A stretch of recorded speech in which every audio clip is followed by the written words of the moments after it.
Alors, Otaï, on est la grande Mishnah d'Af Kaf Bet Hamoud Bet en bas, la dernière Mishnah du Hamoud.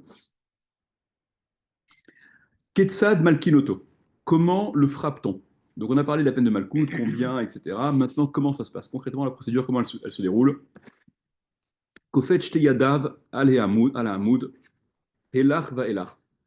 On lui attache les deux mains sur un Hamoud, euh, une espèce comme une espèce de tronc d'arbre, de poteau qui mesure comme ça, entre les Mefarshim disent une amas et demie de Hamot, de sorte à ce qu'il puisse être, on va le voir, incliné sur ce Hamoud. Donc, on lui attache les deux mains sur le Hamoud, Elach va Elach, d'un côté et de l'autre, Vechazan à Knesset, et le Chazan de la Knesset. Alors, ne pas confondre avec ce que nous, on a l'habitude d'appeler un Chazan aujourd'hui, qui est le chantre du Beth Knesset. Là, le Chazan, c'est le Shamash. Regardez, prenez le Rivan, gardez un doigt sur le Rivan et sur la Mishnah, sur la Gemara. Chazan, donc trois lignes après le début de la Mishnah. Chazan, dit le Rivan, Shamash Akal, c'est le Shamash, d'accord? C'est le Gabay, c'est celui qui s'occupe des choses qu'il faut faire. Le Rivan d'ailleurs dit Velo Shamati Bo Shumash Maout, et j'ai pas entendu un sens qui venait expliquer ce terme de Chazan. Quel rapport entre Chazan et Shamash? Et sur la marge, le Masoret Hachas, si vous l'avez, il rapporte ce que le Marshal écrit, que Chazan, ça provient du Lachon Chosé. Chosé, c'est celui qui voit, c'est-à-dire celui qui voit, qui guette quels sont les besoins, ce qui est à faire, etc. Voilà quelle est l'origine du terme Chazan, employé ici en tout cas. On continue. Donc revenez à la Mishnah. Chazan à Knesset, et le Chazan donc de la Knesset. Knesset, c'est une réunion, c'est-à-dire de l'endroit. En fait, il y a le Beddin qui est présent, etc. Oches Bivgadav, il va attraper ses vêtements, donc par l'encolure du Nidon, de celui qui est Chayav Malkout. Il va donc tirer sur ses vêtements. Im nikreu nikreu, im nifremu nifremu. S'il se déchire, il se déchire. Ve im nifremu nifremu. Et s'il, alors il y a des nifremu. Prenez dans le Rivan, il y a un terme que vous allez identifier. Le Rivan nifremu, découdre, bon, avec une petite enfin une petite correction immédiate. Belaz, kriya al tfira. C'est lorsque ce qui se déchire, c'est la couture, d'accord? Ok, bon, les Mefarshim aussi ils débattent, certains d'après certains, c'est le contraire, etc. Mais Bepashtout, voilà, Nikreu, c'est si le vêtement que le Khazan va tirer pour mettre à nu, découvrir le torse de celui qui doit être Chayav Malkout, si donc en tirant sur ce vêtement pour le mettre à nu, ça se déchire, et ben ça se déchire. Veim nifremu nifremu, et si ça se découd, ça se découd. Achiu megale et libo, jusqu'à ce que il dévoile son cœur, c'est-à-dire qu'il le mette torse nu. C'est la même expression qui est employée dans la Mishnah, dans Sota, au sujet de la femme Sota, qui, lorsqu'elle est également dans cette procédure de femme Sota, où il y a la même idée, hein, c'est ce que Tosot rapporte d'ailleurs là-bas, euh, qu'on s'emploie, en tout cas pour la femme Sota, c'est ce qu'il dit là-bas, à les navla, à l'enlaidir. C'est-à-dire que voilà, c'est quelque chose de très c'est pour se retrouver dans cette situation, pour la sota, d'avoir à subir tout ce dont il est question, il y a cette nécessité, enfin ce besoin de dégradation la concernant, ok? Et là, c'est un petit peu la même histoire, et comme on l'a vu déjà, on va voir, la Torah précise, Venikla achicha le'enecha. Il sera humilié, ton frère, à tes yeux, durant cette procédure de Malkout, puisqu'il est répréhensible d'une avéra qu'il a commise et pour laquelle il est puni. Ok. Vea even netuna meacharav, et la pierre est posée derrière lui, c'est-à-dire derrière celui qui doit subir la peine des coups, de sorte à ce que celui qui lui assène les coups soit en hauteur par rapport soit en hauteur. Chazan Knesset Omed Alav, donc le Chazan Knesset, voilà. Donc le shamash, celui qui va donner les coups au Medalav, se tient sur cette pierre. Veretsua beyado shel egel kfula, et il a dans sa main une retsua, une lanière, shel egel de veau. Donc euh, c'est le cuir, la peau qui provient du cuir d'un veau ou enfin, d'un veau. Kfula echad lishnaim veshnaim le'arba'a. Alors vous voyez que là c'est un masculin, il y a le bar qui corrige. Retsua, c'est féminin. Donc c'est pas Echad Lishnaim, c'est Achat Lishtaim, Veshtaim les Arba, et non pas Shnaim les Arba'a. Vous savez que Shnaim, c'est le masculin, le féminin, c'est Shtaim. Arba'a, c'est le masculin, contrairement à ce qu'on pourrait croire, et Arba, le féminin. Donc, là aussi, il y a différents pirushim sur la façon. C'est quoi cette kfula icha. Il y a une lanière qui est kfula icha deshaim, une qui est doublée en deux, veshtaim les arba, et deux en quatre. Là aussi, il y a différentes explications. On ne va pas entrer là-dedans, c'est pas ce qui est le plus intéressant. Ok. Est-ce que c'est une qui est doublée en deux et une autre qui est doublée en deux, ce qui fait un peu l'épaisseur de 4? Ou est-ce que c'est la même qui est doublée puis redoublée, etc. Mais venez, on avance là-dessus. Ushte shel chamor et deux autres lanières, donc deux lanières, shte deux lanières, shel chamor. Alors vous remarquez qu'il y a un petit signe dans votre, une petite un petit, vous devez avoir un petit signe sur le mot chamor. Là aussi, dans le Masoret Hachas, il rapporte, je crois que c'est la Girsa que dans les Mishnayot, voilà, le terme chamor ici n'apparaît pas dans la Mishnah, dans les Mishnayot, d'autant plus qu'on va le préciser dans la Gemara après. Quoi qu'il en soit, donc il y a deux autres lanières. Alors, chez le Hamor, on verra qu'il s'agit des lanières cette fois-ci de peau de cuir de d'âne. Est-ce que c'est marqué ici ou pas? C'est pas très important. Olot veyordot bas, qui montent et qui descendent. Là aussi, par rapport à qui montent et qui descendent, il y a différentes explications. En tout cas, qui sont donc le long de cette double lanière de veaux qui accompagnent, qui viennent se superposer à celle-ci et qui proviennent du Hamor. Yada tefar verorba tefar. Le manche, il fait un tefar. Un tefar, c'est la largeur de la main. D'accord? C'est la largeur de la main. Donc, l- donc, euh, donc le manche, Yada tefar, il fait au moins un tefar parce que pour qu'on puisse avoir une bonne prise, ouais, il faut qu'il y ait au moins un téphare, de sorte à ce que, voilà, lorsque tu fermes ta main, tu aies la totalité de cette partie qui sert de manche. Verorba téphare, et elle fait également une largeur de un téphare. Veroshamagat alpikureso, et l'extrémité arrive jusqu'à Keres, c'est le ventre, jusqu'au nombril. Là encore, il y a différentes explications qui sont données dans les Mefarshim. On ne va pas rentrer dans ces détails. Euh, voyons le Rivan rapidement s'il dit un mot là-dessus, je me souviens plus. Euh, non, je crois que c'est le Rambam qui explique que euh, ça arrive jusqu'au nombril, c'est-à-dire lorsque le coup lui est donné sur le dos, la longueur de cette espèce de fouet, de cette lanière quadruplée, elle va arriver ensuite entourée jusqu'au nombril. Voilà quelle doit être la longueur de la lanière. Ou makeoto shlish milefanav, ou shteyadot mileacharav. Et il le frappe, donc le chazan, ce shamash, bourreau entre guillemets, le shaliach beddin, expression un peu plus noble, le délégué du beddin, le frappe, shlish milefanav, un tiers devant, donc sur le torse, ou shteyadot meleacharav, et les deux tiers derrière. Vous remarquez la différence de terme. Euh, Makeoto shlish milefanav, il le frappe le tiers devant. On aurait dû continuer et dire et shne shlishim, et les deux autres tiers, mila harav derrière. Pourquoi shte yadot? Alors yadot, c'est vrai que ça définit aussi des mesures des quantités. Donc ça rentre bien. Le tiers devant et les deux autres quantités, c'est-à-dire les deux autres tiers derrière. Mais peut-être qu'elle a un remèze, enfin une idée par rapport à ce que le Rambam explique, que justement, les coups qui sont donnés derrière, ils sont donnés un tiers sur une épaule, l'autre tiers sur l'autre épaule. Et c'est peut-être ce que vient signifier la Mishnah en disant j'étais yadot, parce que yadot, c'est aussi les bras, les mains, les épaules, la jonction des bras au niveau des épaules, etc. Bon, quoi qu'il en soit, en tout cas, il y a le tiers devant, les deux tiers derrière.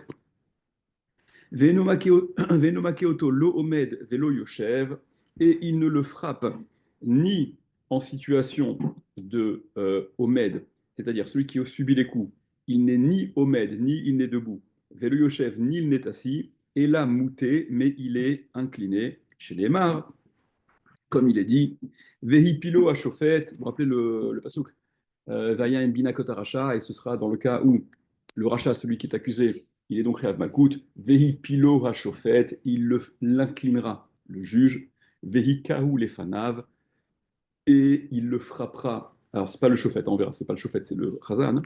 Les fanaves, donc devant lui, sur le torse. Vehipilo, donc n'est pas à traduire, n'est pas à comprendre comme signifiant a priori, faire tomber. D'accord, en hébreu, l'ipol, c'est tomber. Les hapil, c'est faire tomber. Vehipilo, comme c'est marqué, ça veut dire incliner, comme c'est marqué au sujet de, dans la Torah, de Rivka, lorsqu'elle est ramenée accompagnée par Eliezer pour se marier avec Yitzhak, Vatipol Mea la Gamal. D'accord? C'est pas elle est tombée du chameau. Voilà, elle s'est inclinée pour descendre du chameau. Ok. Vea make beyado achat, et celui qui frappe, il est make beyado achat, il frappe avec une main, donc il tient cette espèce de lanière, de gros fouet avec une main. Entre parenthèses, il y a des farshim qui disent que le fait que ce soit doublé et redoublé, ça rend le coup moins pénible que s'il y avait une lanière plus fine. C'est moins cinglant, c'est moins. Une cravache. Comment? Une cravache. C'est moins, ouais, c'est ça, c'est moins une cravache, exactement. Exactement.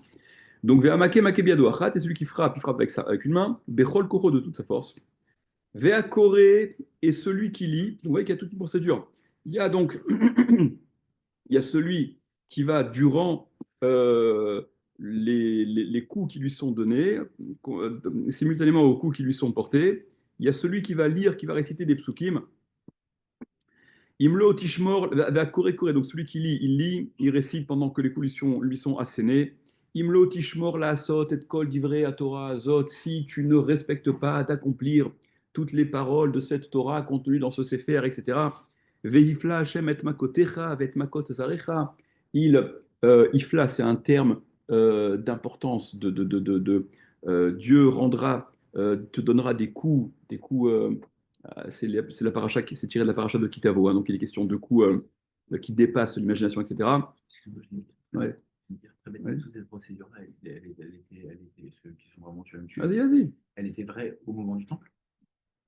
Elle était. À partir de quand? C'est quand le moment où Non, non, tant qu'il y avait un beddin qui avait une une autorité, ça autorité? pouvait être. Ça pouvait Et à être partir de quand ça a pu ça, être dans différent? l'histoire, ça a été ça a été différemment. La peine de, la peine de. Les dîners fachot ont été abolis avant. Les dîners fachot, ça a été aboli quand même le Sanhedrin a décidé de s'exiler lui-même de la lishka dans laquelle il était parce que voilà, c'était plus très.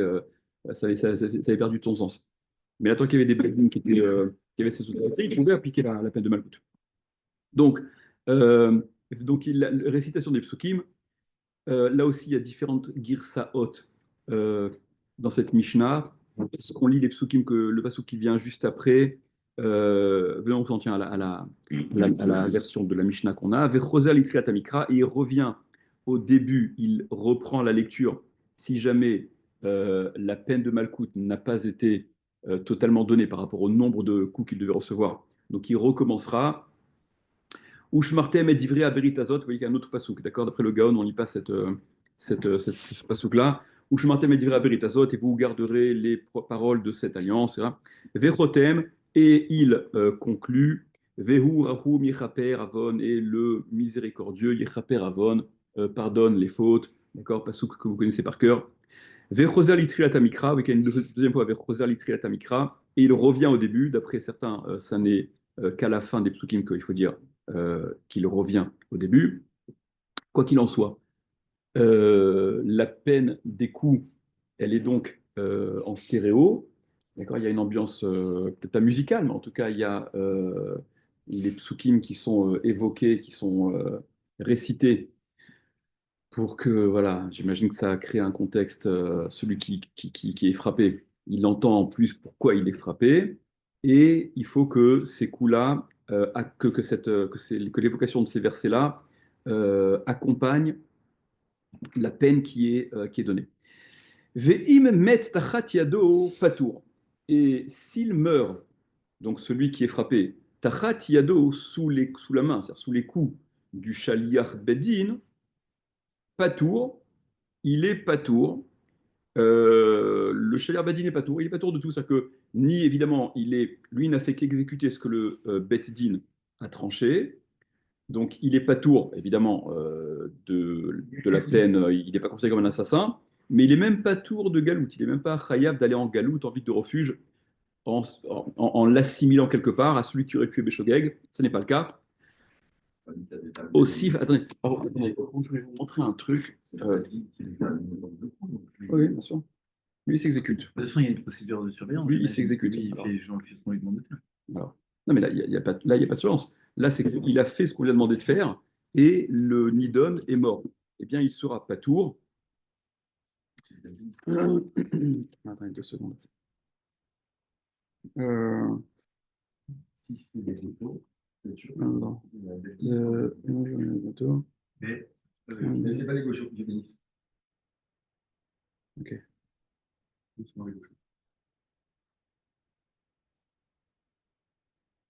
Voilà, regardez, continuons.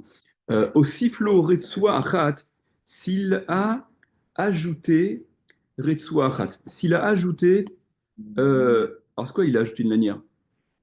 Il a pris un Regardez, trop gros. regardez. Au siflo retsua achat, prenez le Rivan, l'avant-dernière ligne tout en bas. Au siflo retsua achat, il a ajouté donc une retsua. Alors la Mishnah poursuit, hein, Vemet, et il est mort. Hareze golé aliado, il sera gaulé. Dans ce cas-là, le shliach bedin, donc celui qui a donné les coups, qui était donc délégué par le bedin, sera gaulé, ira en exil, comme c'est le cas de celui qui tue Béchogeg, qui tue de façon involontaire. Bon, c'est l'objet du deuxième pérec, hein, tout ça. Prenez le Rivan tout en bas, l'avant-dernière ligne. Aussi, Floretsoa, il a ajouté une Retsoa. Al-Haomed, c'est-à-dire en fait, il a ajouté un coût sur l'évaluation, sur l'estimation. Il a fait un coût en plus de ce qu'il devait faire. Vemet, et là, il est mort, le Nidon. Hareze golé aliado, il est donc gaulé dans un tel cas.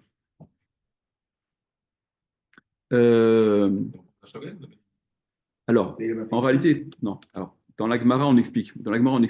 Enfin, dans la Gemara, pas dans la Gemara, dans Baba Kama, on rapporte à ce sujet-là, qu'il s'agit du cas où les Dayanim ont mal estimé le compte de coût à lui attribuer.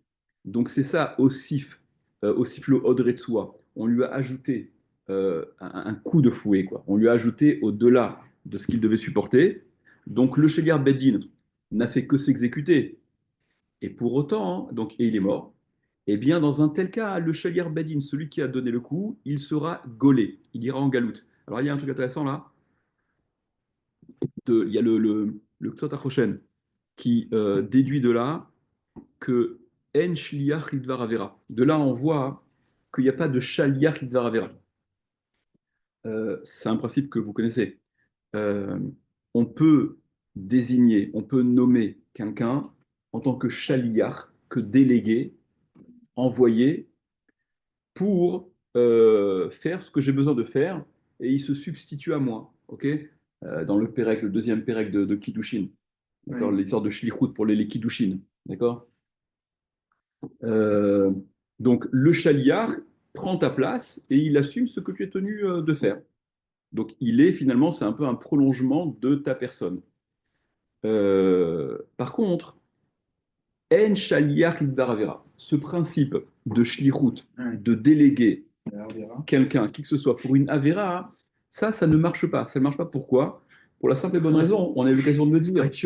Non, ça c'est que, regarde, on est Shabbat, allume la lumière, et tu l'allumes parce que je t'ai demandé. Est-ce que moi je suis chayav? Je ne suis pas chayav, c'est toi qui es chayav. Pourquoi? Parce que, quand on a eu l'occasion de le dire il n'y a pas longtemps, divrei Talmid, divrei Rav, divrei Mishomim, entre les paroles du Talmid, de l'élève, et les paroles du Rav, du maître, les paroles de qui écoute-t-on? Les paroles du maître. Dieu t'a dit, ne fais pas ceci. Et moi je te dis, fais ça. Bah, si tu m'écoutes, c'est ton problème. Tu n'avais qu'à pas m'écouter. Mais tu n'es en aucun cas mon chaliar. Ok. Donc le Ktsot HaChoshen, il veut montrer d'ici également que En Shaliach Daravera, parce que puisque ce qui a été fait, ça a été mal fait, ça a été mal estimé, tu aurais mis la faute, la totalité de la responsabilité sur le Bet Din. Et l'exécutant n'est qu'un exécutant. Pourquoi va-t-il en galoute, puisqu'il est qu'exécutant? Parce que En Shaliach Daravera.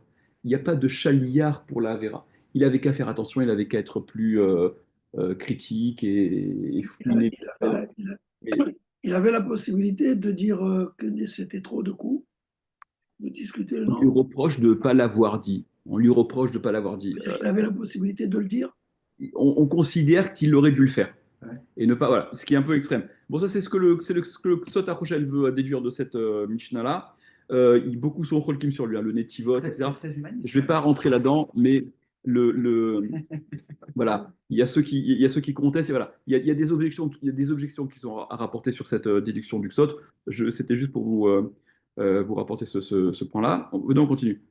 Euh, voilà, donc aussi, aujourd'hui, la dernière phrase de la Mishnah, aussi flod retsua achat, il a rajouté une retsua, donc il a rajouté un coup au-delà de ce qui devait être estimé de façon correcte. Vemet, et donc il est mort, celui qui a reçu les coups. Arizé golé aliado, il est donc gaulé, celui qui a donné les coups, il va être exilé à cause enfin à cause, parce qu'il a donné un coup en trop qu'il ne devait pas donner et qui a causé la mort du Nidon.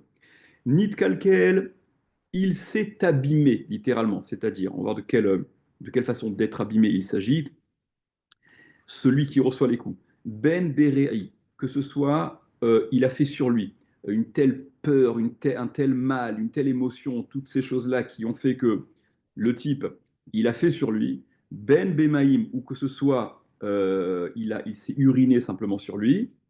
Patour, il est patour des coups qui devaient suivre en principe.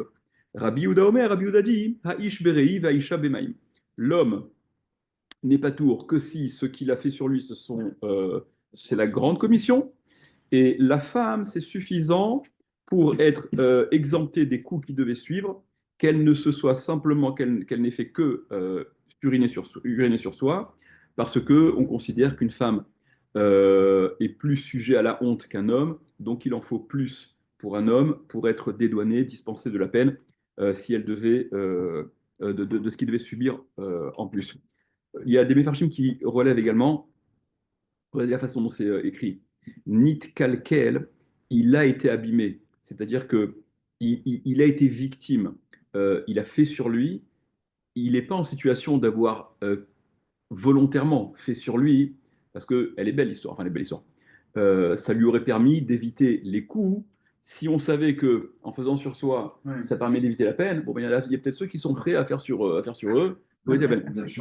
Donc, Nid Kalkel, c'est on peut apprécier de façon un minimum objective que voilà, il a été victime de cet accident-là, auquel cas il est donc patour de la suite des coups qu'il devait subir.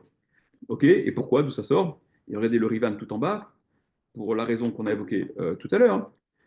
Dirti Venikla, parce que c'est marqué dans la Torah Venikla, il sera humilié, Vare Nikla, et voilà qu'il a été humilié. C'est une humiliation suffisante. Par conséquent, il est dispensé de la suite des coups. On passe au Daf Kav Gimel, tout en haut. Maïtama, quelle est la raison? Voilà, c'est ce que la Gemara dit. Mishum Nikla, parce qu'il est humilié. D'après cette guerre, là aussi, d'après certaines versions, on ne lit pas ces mots-là. Continuons. Amar Rav Shechet, il a dit Rav Shechet. Mishum Rabbi Lazar ben Azaria, au nom de Rabbi Lazar ben Azaria, Mina in l'Eretsua Shishel Egel, d'où c'est donc la Retsua, d'où c'est donc cette lanière, ce cuir avec lequel on va frapper le Nidon, celui qui est Chayav Malkout. D'où c'est donc cette lanière? Elle provient d'un Egel, de la peau d'un veau. Dirtiv, parce que c'est écrit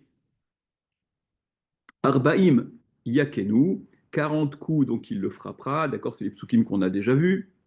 Vesamichle est juxtaposé, ce qui fait suite à ce pasouk qui évoque la peine de Malkout, c'est l'Otarsom Shor Bedisho, pasouk que vous connaissez par cœur, dont vous vous souvenez depuis le début du troisième Pérec.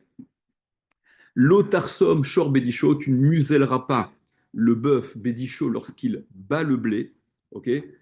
Pasouk duquel on apprenait, vous vous souvenez, que c'était le pasouk de référence pour désigner quelles étaient les avérotes qui faisaient encourir la peine de Malkout, ok, puisque c'est juxtaposé à la peine de Malkout, comme ce qu'on vient de dire maintenant.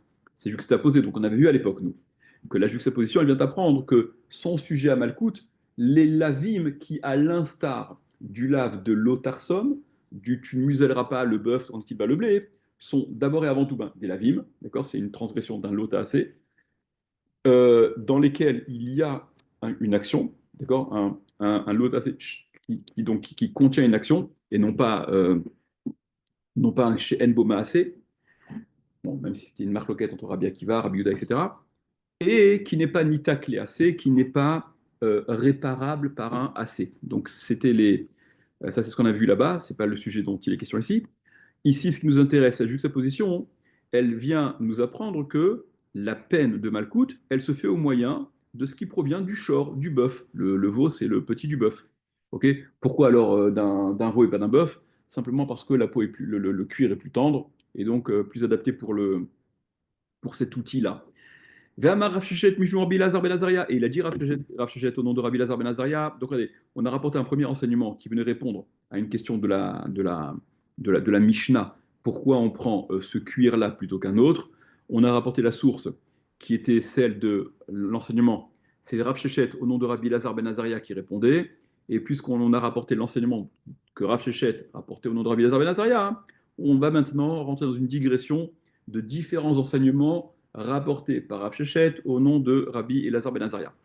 Minaïn, donc il a dit également, Minaïn, d'où sait-on? La Yébama, au sujet de la Yébama. La Yébama, c'est la femme de celui qui meurt sans avoir d'enfant, qui se retrouve confronté à être, j'ai presque envie de dire victime, de la mitzvah qu'a son beau-frère vivant que de la prendre pour femme pour perpétuer le nom de son frère. Ok. Alors victime, ça peut être, ça se discute.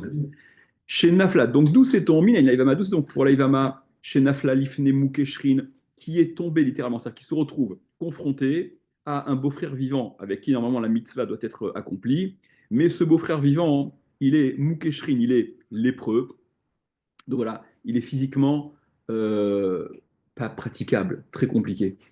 D'accord. D'où sait-on que chez En Chosmin Ota, qu'on ne va pas la museler, on ne va pas lui dire, on ne te demande pas ton avis, ok? Lui, il est ok pour la mitzvah, eh ben, ça se passe comme ça. D'où sait-on qu'on n'agit pas de la sorte? Dirtive, parce que c'est écrit. L'otarsom shor bedisho, tu ne muselleras pas le bœuf lorsqu'il bat le blé. Vesamirle est juxtaposé à ce pasouk qui yeshvu achim yardav, c'est le pasouk qui ouvre la paracha du hiboum lorsque des frères donc, qui seraient installés ensemble, et l'un d'entre eux aurait une femme de laquelle il n'aurait pas eu d'enfant et qu'il mourrait, etc. Donc le beau-frère vivant se retrouve confronté à ça. Ok. Donc puisqu'il y a cette juxtaposition entre le lave de l'otarsum, de tu ne muselleras pas, et la paracha de Yiboum, c'est pour te dire qu'il y a certaines situations dans lesquelles tu ne vas pas museler, tu ne vas pas faire taire la Yébama, en l'occurrence, par exemple, quand elle se retrouve confrontée à un Moukeshrin. Ve'amar Rav Sheshet, il a dit Rav Sheshet, Mishum Rabbi Lazar, au nom de Rabbi Lazar, Rabbi Lazar ben Azaria, au nom de Rabbi Lazar ben Azaria, Kol Amevazet Moadim, tout celui qui dénigre les Moadim. Alors regardez, c'est la deuxième ligne dans l'Orivan tout en haut, il a la Gersa Moadot, il s'agit de Cholo Shel Moed, de Chol Moed. Keilu Oved Avodat Kochavim ou Mazalot, c'est comme s'il était Oved Akum, comme s'il faisait de la Avodazara. Ça semble excessif. Dirtiv, d'où est-ce qu'il sort ça? C'est l'idée, hein, vous comprenez que c'est l'idée. Celui qui est mévasé Chol Moed, il ne va pas être Rêve Mita comme celui qui aurait fait Avodazara, bien entendu. Okay. Dirtiv, selon ce qui est écrit, Elohim Asecha Luta Selecha, des dieux, des images, d'accord, des représentations, tu ne feras pas pour toi. Vesamichle est juxtaposé à cette interdiction donc de se façonner des dieux, donc de Avodazara, et juxtaposé et Tragamatzot Tishmor, la fête des Matzot Tishmor, tu garderas, tu respecteras. Regardez le Rivan tout en haut, deuxième ligne. Mais Feresh Bechagiga, on explique dans la Maseret Chagiga, Im Barishon Vashvi, si cette injonction-là de respecter la fête des Matzot désigne le premier jour et le septième jour, qui sont le premier jour et le septième jour, les 2 jours de Yom Tov, d'après la Torah, Arik Varamour, ben ça c'est déjà dit. Haloba le Hazir et là le Chuloshel Moed. Donc, cette injonction supplémentaire de Etragamatzot Tishmor désigne autre chose que le premier et le septième, puisqu'ils sont déjà évoqués dans la Torah. Ça désigne quoi? Le Chol HaMoed, chez Asur Be'asiat Melacha, qu'il est interdit dans les Melachot, les travaux, on parle de travaux là où il y a un véritable labeur, qui est interdit par la moed. On continue. Deuxième grande ligne dans l'agma. Ve'amar Rav Sheshet Mishum Rabbi Lazar ben Azaria, et il a dit Rav Sheshet au nom de Rabbi Lazar ben Azaria à Kol Amesaper Loshonore, tout celui qui fait du Lachonara, tout celui qui raconte du Lachonara. Ve'chol Amekabel Lachonara, et tout celui qui reçoit, qui écoute le Lachonara. Donc le type, il n'est pas tout seul. Il y a quelqu'un, il y a une oreille attentive. Vechol Ameid Edut Sheker, et tout celui qui fait un faux témoignage, Raoui Lehashlicho la Klavim, mérite d'être jeté en pâture au chien. Le Meiri dit une fois qu'il est mort, hein, une fois qu'il est mort, pas de son vivant. Donc c'est déjà une phase bémol. Pourquoi? Quel rapport? Dirtiv, selon ce qui est écrit, la Kelev Tashlichun Oto, au chien vous l'enverrez, alors vous le jetterez, vous l'enverrez. De quoi parle-t-on? On parle de la Nevela. La Torah, la Chazal disent, En Akadosh Baruch Hu mekapeach schar shel briot, Akadosh Baruch Hu ne va pas faire de rétention d'une récompense, quelles que soient les créatures dont il s'agit. Et là, en l'occurrence, c'est les chiens, ce qu'on a lu Shabbat. Parce que lorsque les Béné Israël sont sortis d'Égypte, Ulchol Béné Israël, lo yecheratz kelev les chono, il n'y a pas le moindre chien qui a aboyé, alors qu'il y a un peuple entier, d'accord, des millions d'individus qui sortent, et il y a des chiens de garde. Et voilà, exactement. Donc, pour cette soumission, cette obéissance, ce silence des chiens, voilà, ils sont également récompensés de bénéficier des névélotes qui peuvent être consommées donc, qui peuvent être consommées. Et ce pasouk, la kelev tashlichunoto, il est vesamirle, il est juxtaposé à lotissa shemachav, tu ne proféreras pas shemachav. Alors, non, c'est de faux propos, ça, de faux témoignages. Alors, ok, tu ne feras pas de faux témoignages. Alors, déjà, concernant celui qui fait un faux témoignage, ce qu'on a dit en troisième position, tout celui qui est me'id et doute sheker, je veux bien, il est me'id et doute sheker, il témoigne un faux témoignage. Donc, ok, là, c'est vraiment juxtaposé au la kelef tashichunoto.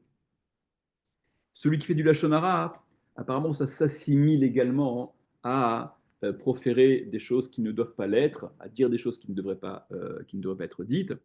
Par contre, celui qui entend en quoi il est concerné par tu ne proféreras pas, tu ne feras pas de faux témoignage, dit l'Agmara, enfin dit Rav Shechet rapporte au Rabbi Elazar ben Azaria, Kare benami lotasi, lit également, c'est-à-dire ponctue le lotissa en lotasi, et là ça fait référence à des règles de grammaire hébraïque, d'accord? Il y a les binyanim, on a eu l'occasion d'en parler déjà, ces trucs-là, en hébreu, comme vous avez en français, premier groupe, deuxième groupe, troisième groupe. En hébreu, vous avez le piel, le paral, le nifal, le ifril, etc.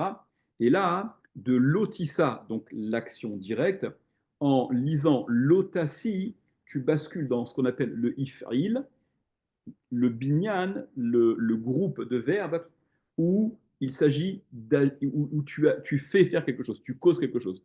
Donc lorsque tu prêtes l'oreille, tu permets à ce que celui qui raconte le lachonara puisse faire ton lachonara. Donc tu es aussi partie prenante. Comme il y a un peu la même dracha sur l'histoire du ribit, l'otachir. D'accord, l'otachir ne cause pas que le prêteur prête avec ribit, parce que tu es également destinataire de ce prêt-là. Ok, on continue.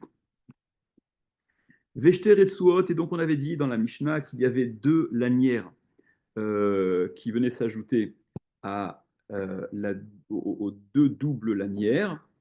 Et dit l'Agmara, alors dans la Mishnah, on a vu qu'il y avait marqué Chamor, hein, je vous avais dit qu'il s'est marqué Dan, dans le Sefer HaMishnayot, c'est pas marqué, quoi qu'il en soit, l'Agmara va le préciser ici. Tana, on a enseigné, Shel Chamor, que ces 2 lanières-là, elles provenaient d'un âne, c'est-à-dire de le cuir, la peau d'un âne, selon ce qu'avait enseigné ce Galiléen sur ce que Rafrizda avait dit, et qui avait rapporté la chose suivante. C'est un pasouk dans Yeshaya, c'est un pasouk que vous connaissez, c'est un pasouk du Naftara. Je ne me souviens plus quel Naftara. Yada shor koneu vachamor evus be'alav, Yisraël lo yada. Donc c'est le prophète qui se fait le porte-parole d'Akadosh Baruch Hu et qui, euh, voilà, qui exprime en regrettant que Yada shor koneu, il sait, il connaît le shor, le bœuf, koneu, son propriétaire, vachamor evus be'alav, et l'âne, le evus be'alav, le, comment t'avais dit le mot là, là il mange la mangeoire, oui, hein? Atelier. Râtelier, Razak, le râtelier de son maître. C'est-à-dire que même le bœuf, même l'âne, ils sont capables d'identifier, de reconnaître quels sont leurs maîtres, leurs propriétaires, dans quel râtelier ils mangent. Israël, l'Oyada, et Israël n'est pas capable, ce que le bœuf et l'âne sont capables de faire. Israël en est incapable. Amar Kadosh Baruch Hu, il a dit à Kadosh Baruch Hu, Yavo Mishemeki Revus Be'alav, que vienne celui qui reconnaît, qui est capable de reconnaître le râtelier, la mangeoire, le mangeoire de son propriétaire, Veifra, et il fera payer, Mimi Sheeno Makir Evus Be'alav, de celui qui n'est pas capable de reconnaître, donc la source de sa subsistance, quoi, celui qui, d'accord, Israël qui n'est pas capable de reconnaître son maître, Akadosh Baruch Hu. Yada Tefar, on avait dit que l'espèce de manche, en tout cas la prise, au niveau de la prise de, de ce fouet, je sais pas comment, de cette lanière, ça avait une largeur d'un Tefar. Amarabaï, il a dit Abaye et Shmamina, on en déduit donc que. Alors, c'est plutôt, ouais, excuse-moi, c'est plutôt par rapport à la suite. On avait dit parce que la suite, c'était que lorsqu'il le frappe, ça devait arriver, je vous rappelle, jusqu'à Cresso. Ça devait arriver jusqu'à Verocha Magat Alpi Cresso. L'extrémité devait arriver sur le ventre, au niveau du nombril. Il a dit à Abaye et Shmamina, on en déduit donc, Kol Chad Vechad, les Fungabe, que ça va être pour chacun selon ce qu'il est. D'accord. Celui qui a une morphologie de sumo, bah, fatalement, il aura besoin d'un fouet plus long que Lucky Luke. Ok. Donc, il a dit à Abaye, Shlamina, on en dit que Kol Chad Vechad, les Fungabe, Avdinanle, que chacun va lui faire selon sa taille, sa morphologie. Amarle, et donc c'est Amarle et Rava, il le dit Rava, Imken, si c'est comme ça, hein, Nafish Liuretsuot, tout va. Ça fait beaucoup de fouets. Il faudrait vraiment un attirail de cet instrument-là pour adapter à tout un chacun, et c'est pas très envisageable. Et là, Amarava, seulement il a dit Rava. Afkata Itle, il y avait une espèce de réglage, Kibae Miktarbe, Kibae Marpeba.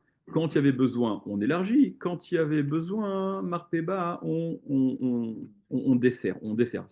Voilà, on va laisser du lait ou on va refermer, de sorte à ce que voilà, c'était réglable. Il y avait un système de réglage qui permettait d'allonger, de raccourcir, adapté à la morphologie de celui qui subissait la peine de Malkout.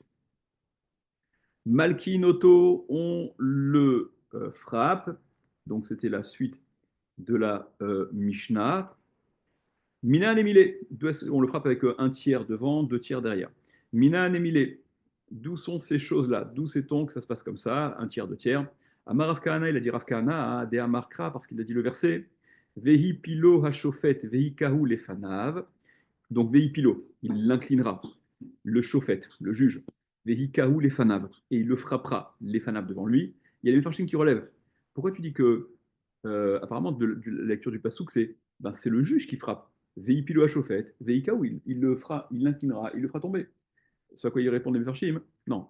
On a dit c'est le Chazan, c'est le Shamash qui frappe. Parce que si c'était le chauffette, il n'y aurait pas eu marqué l'Efanav.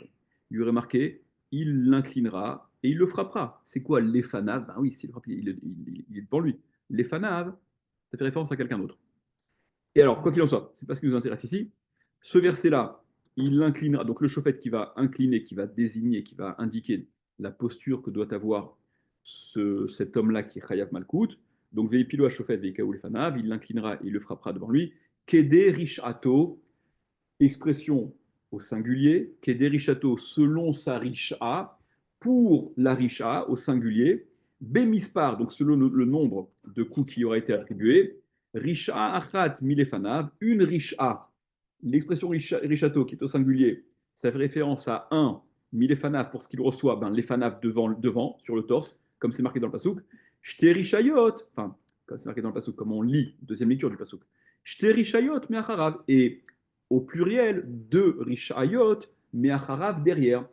Un singulier devant, ce qui laisse sous-entendre qu'il y a un pluriel derrière, un tiers, deux tiers, on a un et un pluriel, ça fait un et deux, un tiers devant, deux tiers derrière. En malkinoto, donc on avait dit que la suite de la Mishnah encore, on ne le frappait pas ni debout, ni assis, etc. Euh, et on avait expliqué que les lanières, elles étaient doublées, etc. Amar Rafrizda, Amar Rabbi Yochanan, il a dit Rafrizda, nom de Rabbi Yochanan. Mina, il est Retsua chez Mourpelet. D'où sait-on que cette Retsua, cette lanière, doit être doublée? Ça a marqué ça apparemment dans la Torah. Chez Nehemar, selon ce qui est dit, le même pasouk, Vehi Pilo. Alors Vehi Pilo, qui est à comprendre comme désignant Vehir Pilo, comme si c'était marqué un kéfel, un multiple, on a doublé. Alors que Vehi Pilo, ça veut dire on va l'incliner. On a dit ça veut dire incliner. Mais le terme ressemble suffisamment à Vehir Pilo pour qu'on comprenne que ce il va l'incliner, ça induit également la nécessité de doubler la lanière. La Gemara dit Ve'amiba les gouffer, mais non, on a déjà besoin de ce véhipilo en soi pour ce qu'il a indiqué. Il a appris que le type doit être incliné. Donc il fallait le dire pour ça. Il n'est pas venu pour dire autre chose, de façon allusive.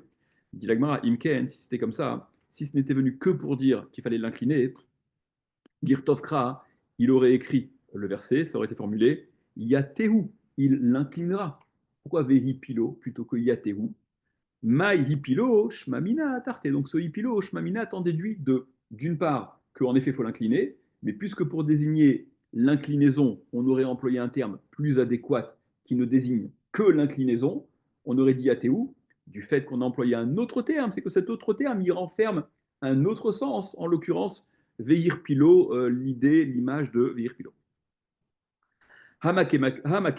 Beyado, celui qui frappe, il frappe donc avec sa main, on avait dit de toute sa force, vous vous rappelez, Tanoura Banan, nos maîtres ont enseigné, En Ma'amidin Chazanin et la Chasere Koar, on ne place des Chazanim, donc c'est le shamash, celui qui fait office de Shaliach Bet-Din, qui va exécuter la sentence. On ne les prend que s'ils sont, et la Chasere Koar, que s'ils sont littéralement manque de force, veillez terre meda, mais ils ont de la science. C'est-à-dire, voilà, on prend pas des brutes de béton. On prend des types qui physiquement sont pas très forts pour que le coup soit pas trop pénible et qu'ils soient suffisamment futés pour s'en tenir à ce qu'il faut faire et ne pas déraper. Ça, c'est ce que dit, voilà, c'est la Braïta. Rabbi Yehuda Omer, Rabbi Yehuda dit, Afilu chasere mada veillez terre koar. Non, non, on peut même prendre des chazanim qui sont chaseremada, qui sont pas très instruits, veyeterekoar, et qui sont physiquement forts. Amar Rava, il dit Rava, Kevate de Rabbi Yehuda mistabra. Comme Rabbi Yehuda, c'est probable. L'opinion de Rabbi Yehuda semble la plus probable, qu'on ne va pas se contenter de prendre pour appliquer la peine des coups, des personnes un peu faibles, mais c'est l'opinion de Rabbi Yehuda qui semble être à privilégier, même si il s'agit de quelqu'un de fort et qui n'est pas particulièrement instruit, futé. Dirtiv, parce que c'est écrit dans la Torah, hein, au sujet de la peine des coups, lo Yosif, peine Yosif, qu'il n'ajoute pas, ne donne pas de coups supplémentaires par rapport au décompte qui a été retenu, de peur qu'il n'ajoute, donc il y a un interdit de mettre plus, de donner plus de coups que ce qui a été décidé. Et donc Rava il dit, Iyamar Bishlama Chaseremeda, ça va bien si tu dis que même celui qui est pas très instruit, qui ne comprend pas très bien, alors voilà pourquoi la Torah, hein, elle a besoin de mettre en garde. C'est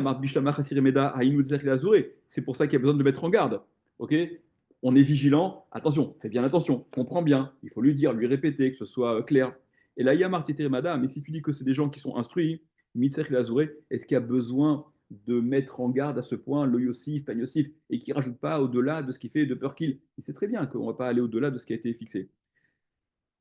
Vera Banan, alors comment les Chachamim s'arrangent-ils avec ce pasouk qui semble insister sur la prévention, comme si on s'adresse à des gens qui sont un petit peu lents à la détente?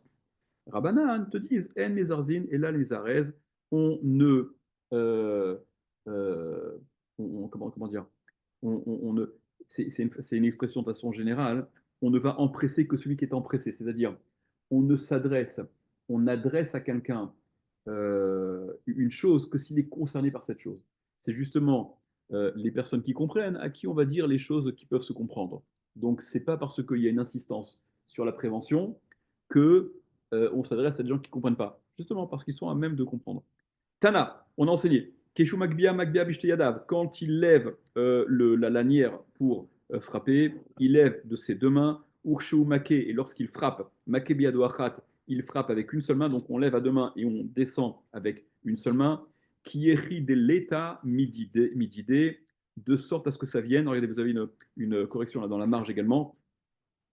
De sorte à ce que ça vienne Mirazia. Mirazia, Dietiti Mirazia, que ça vienne, Razia, ça veut dire force. De sorte à ce que le coup soit porté avec force. C'est pour ça que on ne donnera le coup donc du haut vers le bas avec une seule main pour que la force soit plus grande.